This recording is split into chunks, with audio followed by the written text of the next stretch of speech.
हे WhatsApp legend. तो इस video को देखने के बाद एक जागरूक नागरिक बनने की रिस्पेक्ट में आप एक कदम और आगे बढ़ा चुके होंगे। तो चलिए वीडियो को स्टार्ट करते हैं और कुछ सीखने की कोशिश करते हैं। जैसे आपको पता है CBI central bureau of investigation एक सेंट्रल गवर्नमेंट की बॉडी है जो कि देश के बहुत ही इंपॉर्टेंट मैटर के ऊपर जांच पड़ताल करती है। अब आपको इसके बारे में तो पता होगा और आपको अक्सर ये पता होगा कि जो सीबीआई है उसके ऊपर ब्लेम किया जाता है कि वो कहीं ना कहीं सेंट्रल गवर्नमेंट के इशारों के ऊपर ही काम करती है। फिलहाल मेरा मुद्दा अभी वो नहीं है। मेरा मुद्दा ये है, क्या आपको पता है कि इस सीबीआई के जो चीफ हैं उसके जो मेंबर होते हैं उनको अपॉइंट करने का तरीका क्या है? अगेन मैं इसके बारे में भी बात नहीं करूंगा, लेकिन बस इसमें एक मुद्दे के ऊपर मैं रोशनी डालना चाहता हूं और वो ये है कि इनके चाहे चीफ हो चाहे इनके मेंबर हो, उनको अपॉइंट करने के लिए कुछ लोगों का एक ग्रुप बनता है और उस ग्रुप में एक पर्सन बहुत इंपॉर्टेंट रोल प्ले करता है। अगर वो पर्सन इसमें ना हो तो कहीं ना कहीं ये माना जाएगा कि जो अपॉइंटमेंट का प्रोसेस है वो बायस्ड है और उस पर्सन और उस पोस्ट को बोला जाता है लीडर ऑफ अपोजिशन। तो ये जो लीडर ऑफ अपोजिशन ये सीबीआई के रिस्पेक्ट में काम नहीं करता, ये सीवीसी के रिस्पेक्ट में भी काम करता। सेंट्रल विजिलेंस कमीशन ये सिर्फ सीवीसी के बारे में काम नहीं करता बल्कि और भी बहुत इंपॉर्टेंट स्टैट्यूटरी कॉन्स्टिट्यूशनल बॉडीज हैं जिसमें हमें लीडर ऑफ अपोजिशन की जरूरत पड़ेगी। और लीडर ऑफ अपोजिशन एग्जैक्टली होता क्या है, लीडर ऑफ अपोजिशन होने के लिए हमें क्या क्या करना पड़ता है और ये पूरा लीडर ऑफ अपोजिशन का खेल है क्या, इस वीडियो के माध्यम से मैं इक़्तिदार अली खान मीमांसा IAS के प्लेटफॉर्म से आपके सामने बस 5 मिनट के अंतर्गत सारी चीज़ों को एक्सप्लेन कर दूंगा। तो चलिए स्टार्ट करते हैं विदाउट एनी डिले। जैसा कि आपको पता है कि 2014 में कुछ फैक्ट मैं बता रहा हूँ, उसको ध्यान में रखिएगा। 2014 में कांग्रेस पार्टी कितनी सीट जीती थी? 44 सीट। 2019 में कितनी सीट जीती? 52 सीट। 2024 में कितनी सीट जीती? लगभग 99 सीट। अभी डेटा का मतलब क्या है, ध्यान रखिएगा।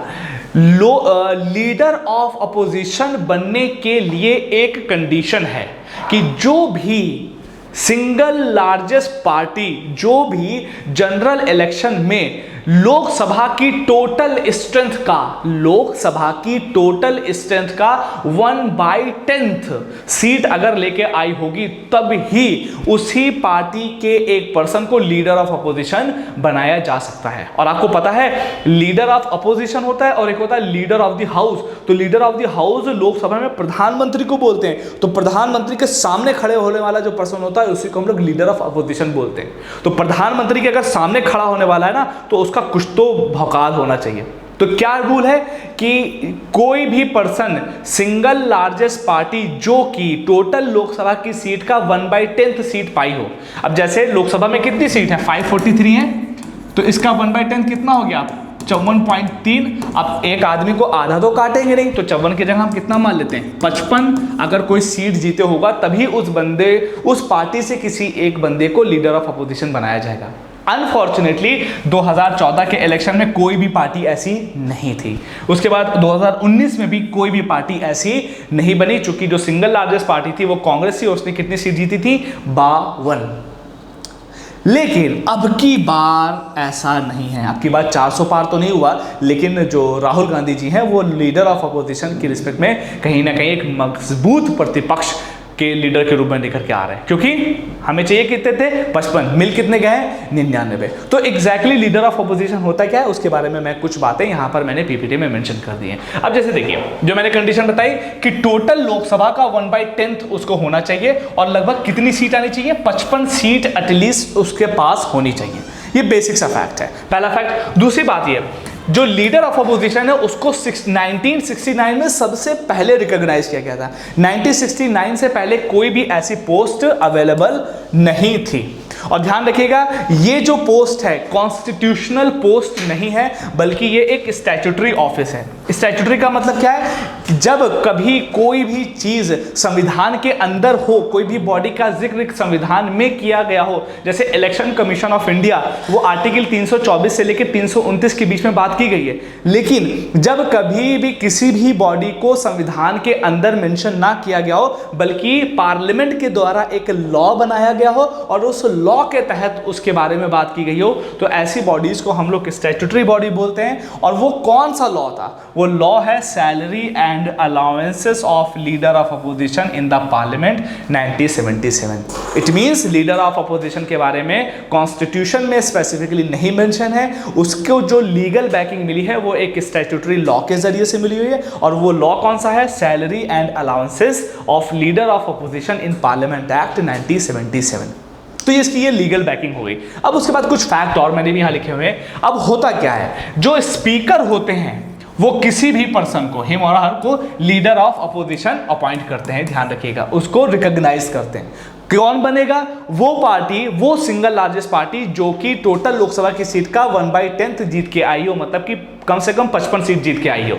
उसके बाद अब जो ये लीडर ऑफ अपोजिशन होता है, इसका पार्लियामेंट में काम क्या है, इसका पार्लियामेंट में काम क्या होता है कि ये constructive criticism of the government करता है। Constructive criticism of the government, मतलब गवर्नमेंट कोई भी पॉलिसी लेके आई हो तो उसका क्रिटिसिज्म करेगा, उसकी आलोचना करेगा। ऐसी आलोचना नहीं कि तुम खराब हो, नहीं, जो तुम लॉ लेके आए हो उसमें ये पॉइंट खराब है, इसको तुम्हें सही करना चाहिए, इसको बोलते हैं कंस्ट्रक्टिव क्रिटिसिज्म। और एक चीज की, और ये तो करता ही करता है, लेकिन साइमल्टेनियसली एक अल्टरनेट गवर्नमेंट को भी रेडी रखता है कि मान लो कभी भी कुछ हो गया और जो सामने वाली गवर्नमेंट है कुछ लोचा आने लगे, उसको बहुमत नहीं है, तो तुरंत नई वाली गवर्नमेंट भी ये बना सकता है। ठीक है, उसके बाद दे आर इंटायर, और सबसे इंपॉर्टेंट बात, इसकी जो सैलरीज होती, जो अलाउंसेस होते हैं, वो बहुत पावरफुल है। वो किसी एक कैबिनेट मिनिस्टर के बराबर ही सैलरी और अलाउंसेस को पा रहा होता है। अब आपको ये बात मैंने बता दी थी कि चूंकि 2019 में कांग्रेस के पास सिर्फ 52 सीटें थी, 55 सीट नहीं थी, इसी वजह leader of opposition by rule उनको अवेलेबल नहीं था। तो लीडर ऑफ अपोजिशन की इंपॉर्टेंस को मैं लॉन्ग स्टोरी शॉर्ट कर लूं, ये वो पर्सन है जो सीबीआई में रोल प्ले करेगा, ये वो पर्सन है जो सीबीसी में रोल प्ले करेगा, ये वो पर्सन है जो पार्लियामेंट में गवर्नमेंट का कंस्ट्रक्टिव क्रिटिसिज्म करेगा। इंपॉर्टेंट, बहुत इंपॉर्टेंट पोस्ट है। इसको अपॉइंट करने के लिए किसी भी पार्टी को लोकसभा के जनरल इलेक्शन में लोकसभा की सीट का 1/10 मिलना जरूरी है। इसको रिकॉग्नाइज कौन करता है, स्पीकर करते हैं। इनको सैलरी किसके बराबर मिलती है, कैबिनेट मिनिस्टर के बराबर मिलती है। आई होप कि ये वीडियो आपको समझ में आई होगी। अगर समझ में आई हो तो लाइक जरूर करिएगा, और अगर इसी तरह की इंफॉर्मेटिव वीडियोस के लिए मीमांसा IAS के चैनल को आप सब्सक्राइब कर सकते हैं। Thank you so much. Stay obsessed and खोखली बातें नहीं।